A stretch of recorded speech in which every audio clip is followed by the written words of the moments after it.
ښه راغلاست درنو لیدونکو د فوتوشاپ مجموعه درسونو ته. په تېر درس کې موږ او تاسو د لیول په هکله بحث وکړو. په دغه درس کې غواړم د ویبرینټ په هکله یا ویبرانټ په هکله تاسو سره بحث وکړم.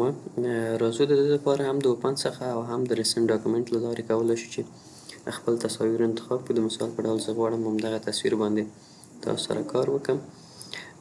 کله چې موږ تاسو دغسې یو تصویر خلاصوو درنو لیدونکو، موږ تاسو راځو د اډجسټمنټ آپشن له لارې کولی شو په دغه باندې د ویبرانټ عملیه ترسره کړو. موږ تاسو مخکې د لیول په هکله بحث وکړو که چیرې ستاسو یادي په تېر لیکچر کې. اوس ویبرانټ علامه د اډجسټمنټ آپشن کې شتون لري. که چیرې تاسو سره نه وي وینډوز ته راشئ، وینډو ته، او د اډجسټمنټ آپشن فعال کړئ. دلته موږ او تاسو سره که چیرې پام وکړئ په دغه موقعیت کې دلته د ویبرانټ په هکله یا د ویبرانس اډجسټمنټ لیر په نوم یو آپشن ده. دې باندې چې کلیک وکړو دغسې موږ او تاسو ته یو صفحه خلاصیږي. د دې کارکردګي څه ده؟ دې کې دوه آپشنونه دي، یو ویبرانس ده، بل سچوریشن ده. ویبرانس او سچوریشن فرق په څه کې ده؟ که چیرې درنو لیدونکو راشو د سچوریشن څخه، سچوریشن زموږ او ستاسو د دغه تصویر مکمل خواوې، رنګ یا کیفیت یې تغییروي.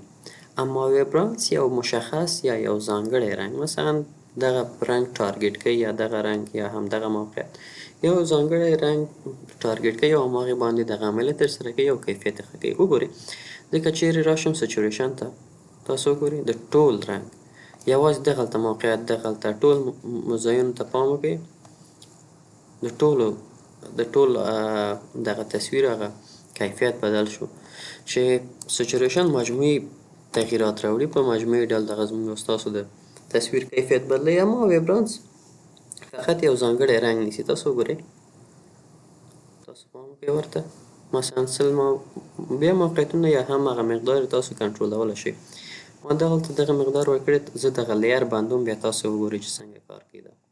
تاسو وګورئ ویبرانس ته زموږ او ستاسو ویبرانس سیل کې قرار لري. فقط زموږ او ستاسو د دغې رنګ او د دغې رنګ کې تغییرات راغلی، نور ټول په هماغه خپل حالت کې پاتې شوی. وینئ دغسې موږ او تاسو سره درنو لیدونکو څه کوي، دغه ویبرانس او سچوریشن کار کوي. سچوریشن مجموعي تصویر کیفیت بدلوي، تاسو وګورئ، مګر ویبرانس چې ده بیا یو ځانګړی رنګ پورې مربوط کیږي. یو بل فایل هم زه اوپن له لارې زه غواړم چې د مثال په ډول زه یو تصویر وګورم. مثلا دغه تصویر اخلو یا دغه تصویر اخلم، دغه به واخلو چې ساده ښکاره شي موږ تاسو ته. اوس راځم دلته د همدغې ویبرانس عملیه پرې ترسره کوم. تاسو وګورئ یو څو ځانګړي رنګونه پکې ټارګټ کیږي او د هماغه کیفیت کې تغییر والی راځي. تاسو وګورئ دغلته موږ تاسو ته اوس وګورئ زه دا بندوم، توپیرونه احساس کیږي پکې. تاسو وګورئ دغلته دغه رنګونو ته دغلته چې موقعیت لري دغه توپیر پکې رامنځته شوی. نو درنو لیدونکو دا و موږ سره د اډجسټمنټ په برخه کې د ویبرانس آپشن چې موږ او تاسو سره دغسې کارکردګي لرو او ورنه استفاده کولی شو. خیر و سلامت شئ، ښه وخت ولرئ. زموږ یوټیوب چینل در سره سبسکرایب کړئ. مننه.